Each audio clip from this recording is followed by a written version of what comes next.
Na u tha se ka kalu koha e unmikut. Na u tha se një propozim i tillë merrni me mend nuk mund vi nga partia tretë. Na u tha po ashtu nga spekulant politik që përveç spekulimit s'din të bëjmë politik, se LDK-ja s'mund çlirohet nga partitë e tjera, ani pse ne si LDK në çdo etapë të zhvillimit politik nga shkurti deri më sot, e kemi pas të qarta pozicionet tona për çdo parti politike veç. Shkuan aq larg, sa që detyruan disa minoritar në hollin e kuvendit të mbajnë konferencë, të trajtojnë propozimin ton e se këndemi dhe LDK-n si parti merren në moment shoviniste. E gjithë ideja jonë, asë kohë, kishte për qëllim unitetin kombëtar.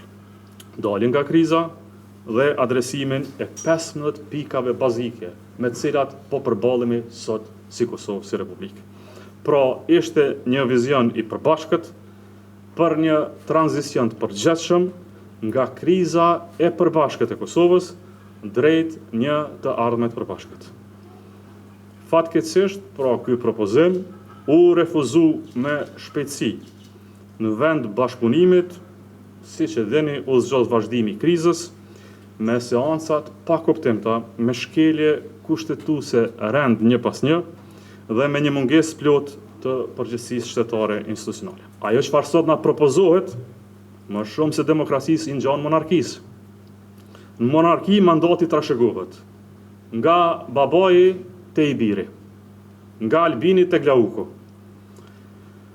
Në monarki mandati pra mund të trashëgohet, në demokraci mandati sigurohet.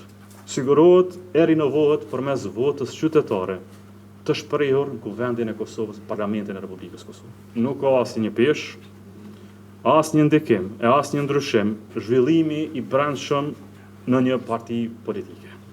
Sot nuk ka fare rëndësi për Kosovën, se çfarë vendos Këshilli i Përgjithshëm i Lëvizjes Vendosje, sot ka shumë rëndësi se çfarë vendos Parlamenti i lirë i Republikës së Lirë të Kosovës. Kohët e partive shtet kanë mbaruar dhe janë të harruara për shqiptarët. Për LDK-n, ky proces është vetëm një lojë politike. Dhe kjo lojë politike ka vetëm për synim vonesën për disa ditë dhe thellimin e krizave të mëdha shtetërore dhe natyrisht, siç dinë ata, nisjen e një fushate të papërgjeshme politike të akuzimit e luajtjes viktimës. Për këtë çështje LDK-ja s'çon kokën fare. Koha e agjamive politike ka marrë fund, nuk fitohen më betejë në Kosovë me politika të tilla primitive, kalkulime. Politikave të tilla duhet dhe do t'i dalim mballë, popullizmit duhet t'i dilet mballë dhe t'i thuhet siç është, çmenduri e kohës pa ndonjë efekt të vëmendshëm nacional.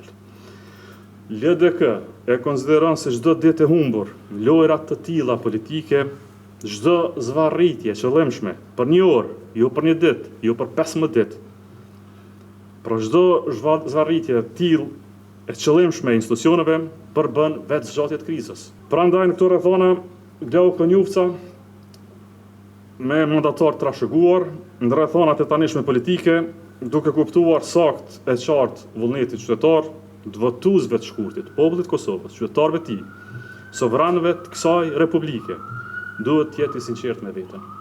Më shumë dhe shumë më shumë se sa kryetari i tij. Dhe të konstatoj sa më parë aq më mirë se nuk ka shumicë për kryeministër. Çdo përpjekje për të zvarritur këtë proces, për kalkulime të vogla elektorale, për data elektorale që në fund ditës bëjnë dhe diferencë, janë përpjekjet një pushteti që disi nuk lëshon dot karrikën e vet. Çfarë është kjo manika që e madhe për pushtet, sa që zbulojnë e krijojnë forma për të qëndruar me çdo kush në atë karrikë. Kjo sjellje, për ju thënë drejtën, është pak edhe marrë politike. E një gjenerate të re që duhet të tregojë minimalisht dinjitet dhe respekt ndaj qytetarëve të Kosovës, po mbi gjithë atë janë të vërtetë. Nuk është fundi botës, po thuhet se s'kemi shumicë. Zvarritja e ditëve, e këtyre 15 ditëve, kur e din se s'ke shumicë, është thellimi i vetëdijshëm i krizave. Dhe kështu para përcaktimit dhe fatit tyre. Më pas bëhet vonë t'i trajtojmë ato. Sa më herët që konjufca e vetëvendosja e sektit tyre e ndërpret konsumimin e ditëve, aq më shpejt zgjidhet kriza. Aq më shpejt vjen qeveria re, aq më shpejt vjen buxheti i ri, aq më shpejt vjen legitimiteti qytetar në krye